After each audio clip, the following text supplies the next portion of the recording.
Hello friends, तो स्वागत है पॉलिनोमियल के इस नेक्स्ट वीडियो में, जिसमें हम कवर करने वाले हैं कुछ एग्जांपल, कुछ क्वेश्चन करेंगे। ठीक है, तो देखो यार, पहले मैं बताता हूँ कि कुछ लास्ट वाली वीडियो में एक चीज़ छूट गई थी मुझसे, उसको मैं बता देता हूँ। जैसे कोई क्वाड्रेटिक पॉलिनोमियल यानी कोई भी द्विघात बहुपद है, अगर उसके जीरोज अल्फा और बीटा है तो उसको लिखते कैसे हैं। तो द्विघात जो बहुपद होगा, एक्चुअली हम उसमें भी कवर करें हैं, मगर देख लेते हैं आज। ठीक है, तो जैसे वो पॉलिनोमियल बनेगा तो क्या बनेगा, x square minus alpha plus beta x plus alpha beta.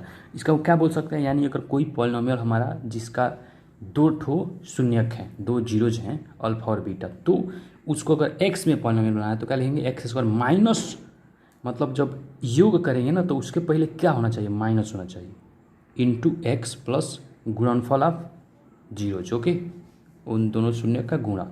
तो ये याद रखना चाहिए हमेशा कि क्या कॉन्सेप्ट होता है। ठीक है, x square minus sum of zeros into x plus product of zeros. Okay, मतलब हिंदी में बोले तो जो भी इक्वेशन बनेगा, द्विघात इक्वेशन क्या होता है, द्विघात बहुपद, सॉरी इक्वेशन बोलता हूँ, एक्स स्क्वायर माइनस शून्यकों का योग इंटू एक्स प्लस शून्यकों का गुणनफल। ठीक है, तो ऐसे लिखना होता है। ठीक है, अब क्वेश्चन पे आते हैं। हमारा क्वेश्चन है, क्वेश्चन देखिएगा, पढ़िए ध्यान से।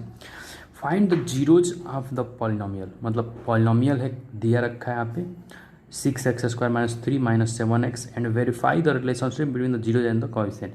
कल जो वीडियो देखे थे, लास्ट वाला वीडियो, उसमें हम रिलेशनशिप बता चुके हैं, तो उस पर हम जो एग्जाम्पल है आज करने वाले हैं। ठीक है, तो एक हमें सबसे पहले इसने जो दे रखा है हमें इक्वेशन पॉलिनोमियल, ठीक है, तो पॉलिनोमियल हमें क्या दिया गया है,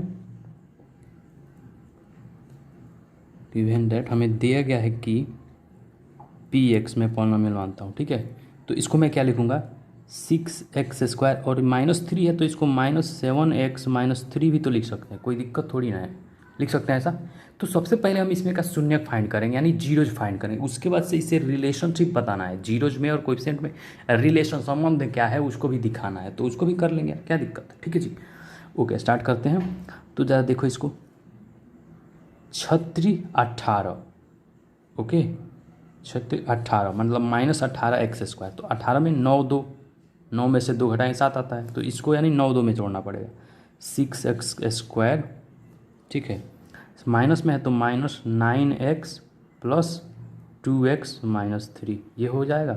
बताओ यार, ध्यान दो, इसमें देखो क्या कॉमन आएगा, क्या 3x कॉमन है, 3x, तो यहाँ पे क्या होगा, 2x -3 प्लस 1 2x -3। तो अगर देखा जाए तो 2x -3 एक ब्रैकेट में, 3x प्लस 1 एक ब्रैकेट में, हो जाएगा। इतना तो समझ में आता होगा, ये बहुत पहले की चीज़ें हैं, ये पता नहीं चाहिए। ठीक है, ओके, समझ में आ रहा है आपको, ठीक है, आपको ये समझ में आ रहा है। अब जीरो जब फाइंड करते हैं तो क्या करते हैं उसे, देखो कोई भी इक्वेशन जब दिया गया ना तुम्हें, तो सबसे पहले स्टैंडर्ड फॉर्म में लिखा करो, यानी पहले 2 पावर, उसके बाद 1 पावर, उसके बाद नॉट पावर। ठीक है, ऐसे करना पड़ेगा। तो अगर मैं, अब मुझे शून्य फाइंड करने के लिए क्या है, therefore P X equal to शून्य, क्योंकि हमें जीरोज फाइंड करना है तो ये तो करना पड़ेगा ना इक्वल। तो जब ये करूँगा मैं तो क्या लिखूँगा, मैं इसको डायरेक्ट टर्म उठाता हूँ, यानी 2x -3 3x plus 1 equal to शून्य। ठीक है, तो इसको मैं लिखूँगा 2x -3 इक्वल टू 0 और 3x प्लस 1 इक्वल टू 0। यहाँ पे इम्प्लाई दैट लिख दो, कोई दिक्कत नहीं होगा। ठीक है जी, ओके, समझ पा रहे हैं आप बात को। तो देखो यार, यहाँ पे क्या आएगा, 2x इक्वल टू 3 हो जाएगा, तो x इक्वल टू 3/2 हो जाएगा। और यहाँ पे देखो यार, 3x इक्वल टू -1, ये समझ पा रहे हो ना, 1 इधर चला जाएगा तो x इक्वल टू -1/3 हो जाएगा। समझ पा रहे हो आप। तो दो हमें शून्यक मिले हैं, कौन कौन से जी, 3/2 एंड -1/3, दो इक्वेशन मिले हैं, मतलब इसके जीरोज मिल गए। अब मुझे बोला है कि इसका रिलेशनशिप बताइए जीरोज में। ठीक है, तो यहाँ तक समझने में मुझे लगता नहीं दिक्कत होगा, बड़ा ही आसान है ये। ठीक है, अब हम क्या करेंगे, रिलेशनशिप निकालेंगे। ठीक है, तो हमारे पास जो जीरोज है उसका रिलेशनशिप निकालेंगे। तो मैं एक लाइन लिख देता हूँ, जैसे लिखा था, so the zeros of P X are 3/2 and -1/3। ठीक है, 3/2 है और -1/3 हमारे जीरो हैं, इसमें का जीरोज तो यही है। अब रिलेशनशिप निकालना है तो सबसे पहले मैं क्या लिखूँगा, प्लस करूँगा। ठीक है, तो क्या लिखता हूँ मैं, sum of zeros, sum of zeros मतलब इसको क्या बोलते हैं, सम ऑफ जीरोज मतलब शून्यकों का योग इक्वल टू। अब जोड़ूंगा इसको मैं तो मैं लिखता हूँ 3/2 प्लस -1/3। तो जब जोड़ूंगा तो मैं लिखूँगा 3/2 -1/3। तो जब देखो जरा 2 3 को तुम एलसीएम लोगे तो 6 आ जाएगा क्या, 2 से कितने बार में, 3 बार, 3 3 का 9, 9 माइनस 2 आएगा ना, यानी 7/6 ये होगा भाई। समझ में आ रहा है क्या बात आपको? Okay, no problem. अब देखो ध्यान से यार, अब मैं इसको क्या लिख सकता हूँ बताओ, 7 को मैं क्या लिख सकता हूँ, क्योंकि हमें जो रिलेशन बताया गया था वो तुम्हें अगर याद हो तो बताया गया था कि जो ये सम ऑफ जीरोज होता है वो होता है minus coefficient of x, minus coefficient of x बटा, तो ये क्या हो रहा था जी, रिलेशनशिप ये हो रहा था minus coefficient of x divide by coefficient of x square, यही होता था, ये होता था ना। अब देखो यार, क्या ये बात सत्य है, माइनस कोएफिशिएंट ऑफ एक्स। अब देखो यार, एक्स का कोएफिशिएंट क्या है यहाँ पे देखो लो जरा, -7 है, तो तुम अगर अंदर -7 रखोगे और इधर माइनस है तो +7 आएगा ना, यानी यह रिलेशन सही है कि नहीं है बता दो, सही है यार। क्यों, समझ में आ रहा है बात, क्योंकि कोएफिशिएंट ऑफ एक्स -7 है और माइनस में गुणा होगा तो +7 तो आ ही जाएगा, तो यानी ये तो सही है, यहाँ पे तो सही हो रहा है रिलेशन। अब प्रोडक्ट वाला देख लेते हैं। ठीक है, प्रोडक्ट ऑफ जीरोज,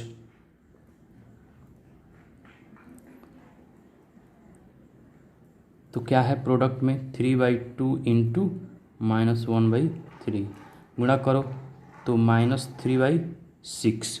जब इसको तुम कट करोगे, या कट मत करो यार, क्योंकि देखो यार कट नहीं करेंगे, क्यों नहीं करेंगे, क्योंकि 3 और 6 का है। तो ऊपर क्या होता है, इसको अगर ध्यान से तुम देखो तो ऊपर तो यही होता है ना यार, क्या होता है ऊपर बता दो जरा, ऊपर वाला टर्म को क्या बोलते हैं, ये बताओ, constant term divide by coefficient of x square. ठीक है, यही होता है। तो क्या यह कांस्टेंट टर्म है, -3 देखो यहाँ पे, -3 कांस्टेंट टर्म आ रहा है और 6 नीचे आना चाहिए, 6 आया ही है, तो यानी चीज़ें सेटिस्फाई हो रही हैं सारी। ठीक है, तो क्या आपको ये बातें समझ में आ गई हैं? तो बड़ा ही आसान सा है, जो भी आ रहा है इक्वेशन उसको ध्यान से देखो और रिलेशन लिख दो, मगर ये चीज़ें पता होनी चाहिए किसका कहाँ रिलेशन आता है, क्योंकि ये नहीं पता रहेगा तो फिर दिखा नहीं पाओगे। ठीक है, तो ये क्वेश्चन हमारा ख़त्म हुआ। अब चलेंगे नेक्स्ट क्वेश्चन पे।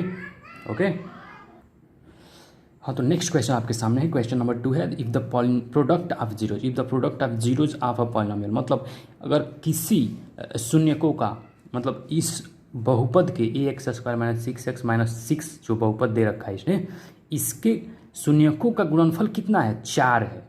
ठीक है, is product is 4, find the value of a का मान बताइए।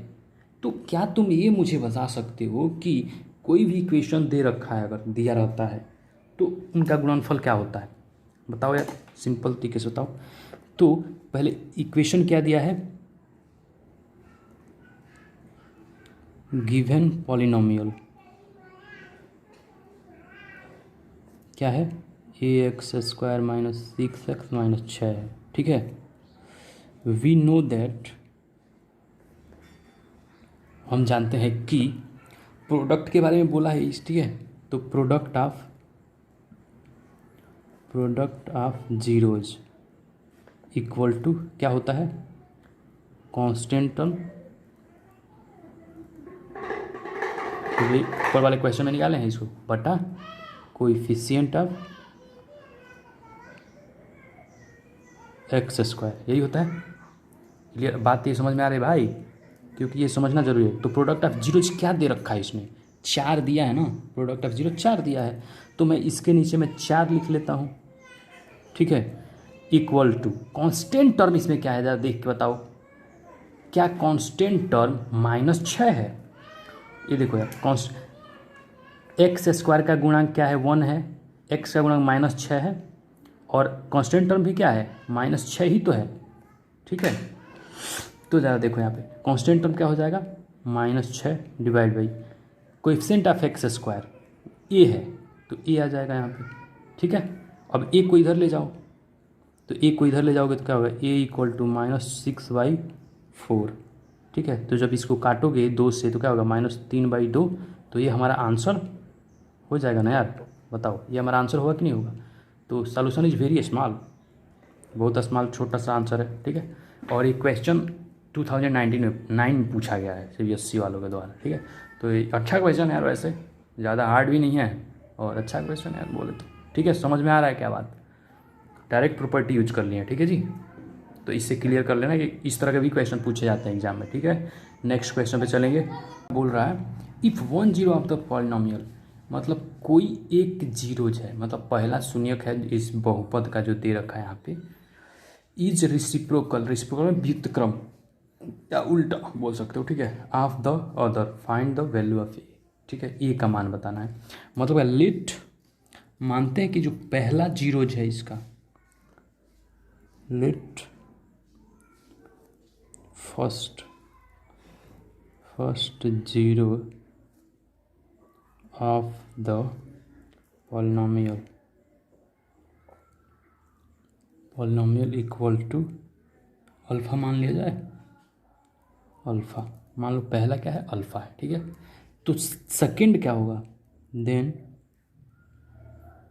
सेकंड 0 इक्वल टू 1/अल्फ़ा हो जाएगा। ठीक है, क्लियर बात? अब देखो यार, इसको मैं गुणा कर दूं तो कुछ मुझे मिल जाएगा। ठीक है, तो देखो यार प्रोडक्ट ऑफ, तो इसका 0 कर दो, प्रोडक्ट ऑफ जीरोज लिख दो, देयरफॉर प्रोडक्ट ऑफ जीरो। जब गुणा क्यों कर रहा है, क्योंकि देखो आसानी से कटता है इसलिए गुणा हो रहा है, और कोई रूल नहीं है इसका। अल्फ़ा से अल्फ़ा कटेगा 1 बच जाएगा। क्लियर बात, समझ में आ रहा है आपका? यानी जो प्रोडक्ट है, गुणे का जो प्रोडक्ट है वो क्या आने वाला है, अल्फ़ा 1 आने वाला है। ठीक है, तो मैं क्या करता हूँ, उस प्रॉपर्टी को यूज करता हूँ।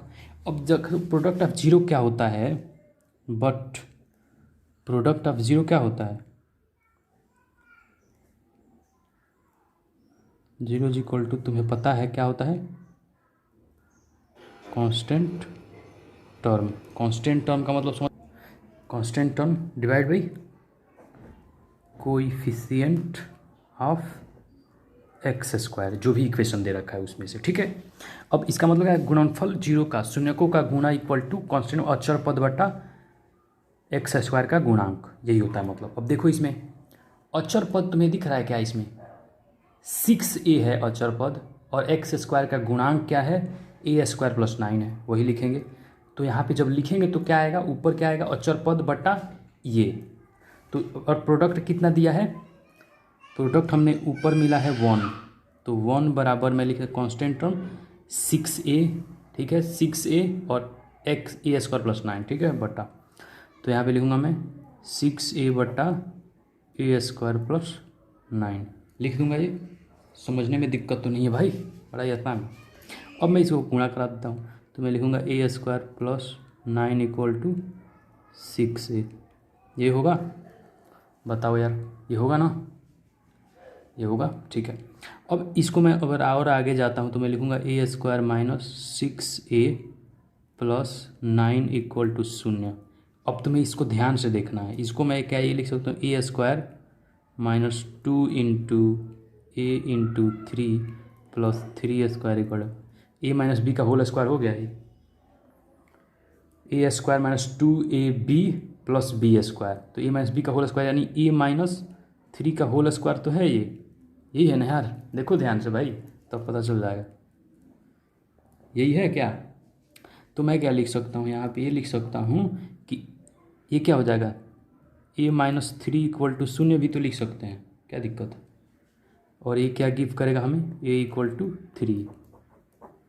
ठीक है, तो हमारा ए का आंसर क्या रहेगा, 3 रहेगा। ठीक है, ये हमारा आंसर रहेगा। ये बात समझ में आ रही है आपको? अच्छा सा क्वेश्चन है, कोई डिफिकल्ट सा नहीं है। ठीक है, इसको तुम ब्रेक करके भी तोड़ सकते हो, तोड़ के भी निकाल सकते हो। ठीक है, तुम्हारी मर्जी भाई, 3 3 में तोड़ देना, -3 है -3 है, आ जाएगा आंसर, उससे भी आ जाएगा डायरेक्ट कर, या फार्मूला लगा लो। ठीक है, क्लियर है? यहाँ पता चल रहा है ना कौन सा फार्मूला लगाया हूँ मैं? यहाँ पे मैं ये केवल दिखाने के लिए बता रहा हूँ। ए माइनस बी का होल स्क्वायर क्या होता है?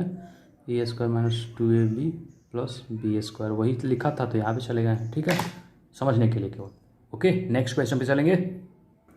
तो नेक्स्ट क्वेश्चन हमारा है, देख लीजिए ध्यान से। Find the quadratic polynomial whose zeros are 1 and -3, verify the relationship between the coefficient and zeros of the polynomial. Okay, मतलब पहले तो क्या करना है, पॉलिनोमियल लिखना है। अगर जीरोज पता है तो पॉलिनोमियल कैसे लिखते हैं अभी तुरंत बताए थे कुछ देर पहले। ठीक है, मानते हैं कि let alpha equal to, alpha कितना दिया है 1 और बीटा इक्वल टू -3 दिया है, तो alpha plus beta equal to क्या होगा 1 माइनस प्लस -3, तो 1 -3 इक्वल टू -2 हो जाएगा।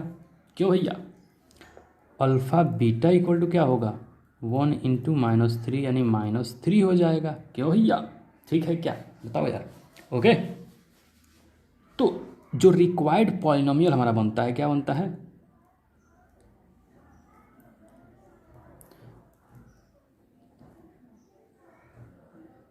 क्या लिख रहे थे अभी? तो लिखे थे हम, क्या बन रहा था? X square minus alpha plus beta x plus alpha beta, यही बनता है इक्वेशन यार।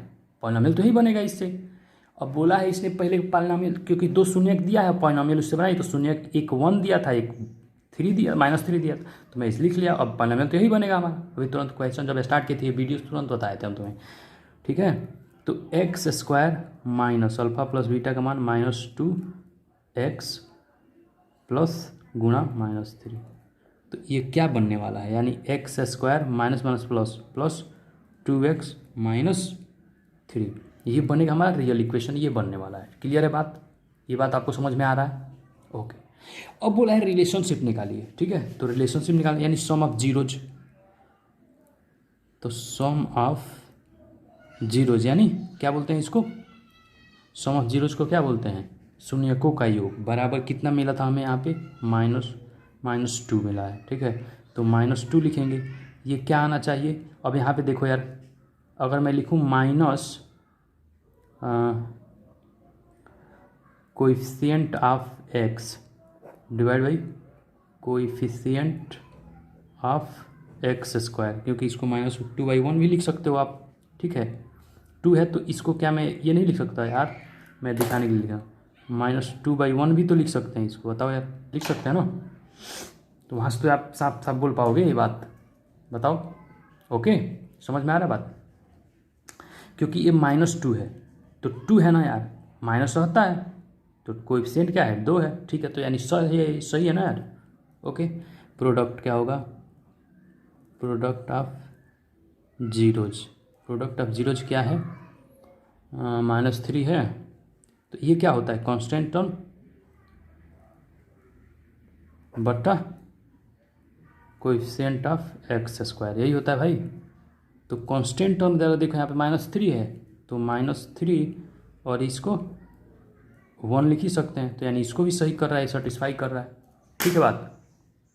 यानी इस तरह से हम ये सारे क्वेश्चन कर सकते हैं आसानी से साहब। ठीक है, मुझे लगता है आपको क्वेश्चन सारे समझ में आ गए होंगे। और वीडियो अच्छा लगा हो तो लाइक करें, सब्सक्राइब करें, और चैनल का बेल नोटिफिकेशन जरूर दबाएं कि आपको अपडेट मिलता रहे, और अपने दोस्तों के साथ शेयर करें। Okay, have a good time, thank you.